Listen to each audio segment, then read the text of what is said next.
Hi everybody and welcome to Cup of Kibble. I'm Paula and this is Miss Bella, my 11-year-old Bichon. And today, what am I doing? Well, I want to tell you, I'm going to be making up this beef right here. Got it? It's a pound and a half, beautiful beef. And let me tell you the whole story. A couple of days ago, I did a video that I'm not going to release where I cooked up 24 eggs, measured it out. I'm sorry, I cooked up, I don't know, it was like 14 eggs, and I measured it out to be 24 ounces.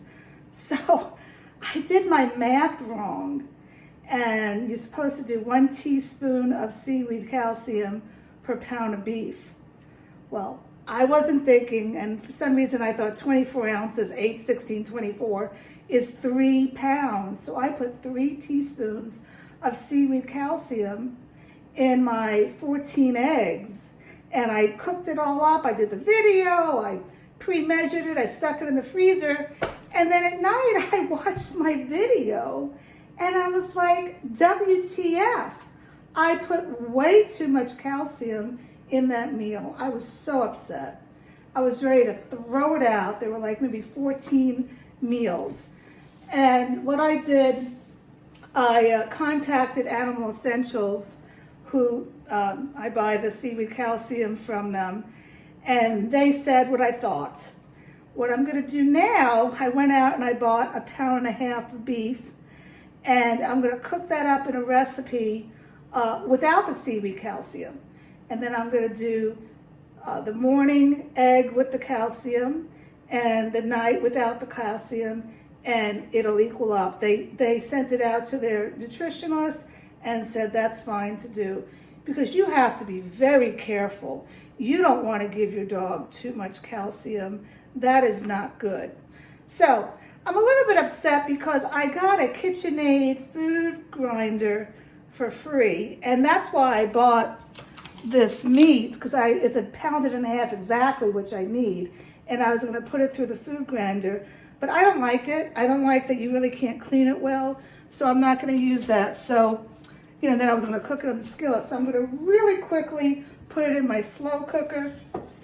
Let me move you over here to see what I have.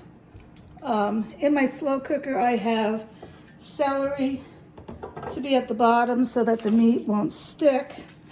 And I probably should have opened this. I thought it was a great price. This is shoulder roast, and it doesn't look fatty. I don't want to use a lot of fat because I'm just careful.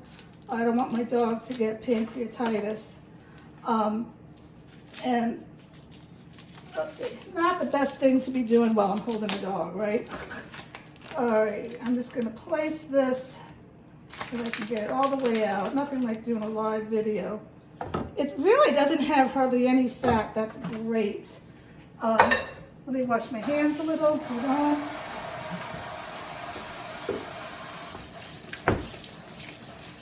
Okay. Bella's being such a good girl here. I don't know where my towel is. Okay, and let me take out what I have in the refrigerator, because again, I was going to be cooking this up with a meat grinder, so I had all my vegetables ready. And in here I have some very little pumpkin left over, and the butternut squash, asparagus, zucchini, blueberries, and I have my beef liver, which you only do 5%, and beef hearts. And I'm going to add shiitake mushrooms to this. Shiitake mushrooms are very good for your dogs. It has good medicinal properties, but you have to cook it. You just can't give your dog a raw shiitake mushroom. It has to be cooked to have all the properties released. So I'm going to put a little bit in there, like a half a package. And I'm just going to add some water to the bottom of this. And normally I would cook on low, 8 hours, but half the day is gone.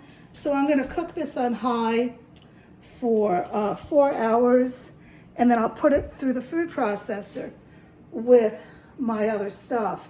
And I'll label it I'm gonna put my egg and my beef, the egg with the calcium and the beef without, put it together and with a rubber band so I know to serve those two together. I'm also gonna put some sardines in this. So anyway, you make mistakes sometimes. You hate to throw out food. There was one other time I made a huge batch several years ago of food with okra in it. And one of my Bijans, not this one, didn't do well with that. Somebody said it could have been the seeds, and I was gonna throw that out, but I had a friend down the street.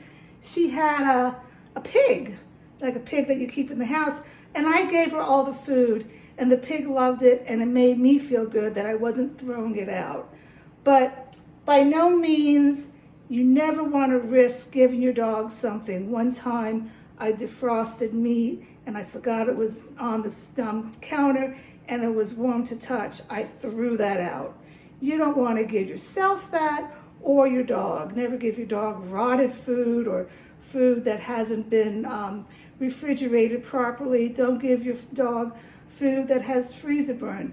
Don't give your dog anything that you wouldn't eat, okay? That's basically it, okay? So anyway, really quick video here to share my blunder with you. And I don't think I would have ever caught it if I didn't look back to look at my video at night. I always look at my videos. Sometimes I look at them twice or several times if I'm bored, there's nothing on TV. Alrighty, take care. From Cut the Kibble, we hope you are doing well and eating healthy to keep your immune system up.